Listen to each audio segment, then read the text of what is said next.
ప్రతిరోజూ సూర్యోదయం కాకముందే లక్ష్మి బస్టాండ్ దగ్గర తన చిన్న పండ్ల బండిని సర్దుకుంటుంది.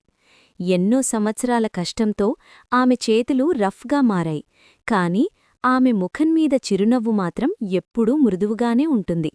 అరటిపళ్ళు, జామకాయలు, నారింజ పండ్లు అమ్ముటూ ఆశతో ప్రజలను పిలుస్తుంది.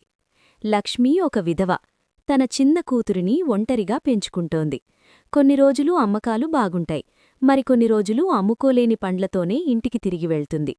అయినా ఆమె ఎప్పుడూ ఫిర్యాదు చేయదు. డబ్బులేక ఆకలితో వచ్చిన పిల్లవాడు కనిపిస్తే నిశ్శబ్దంగా ఒక పండు ఉచితంగా ఇచ్చేస్తుంది.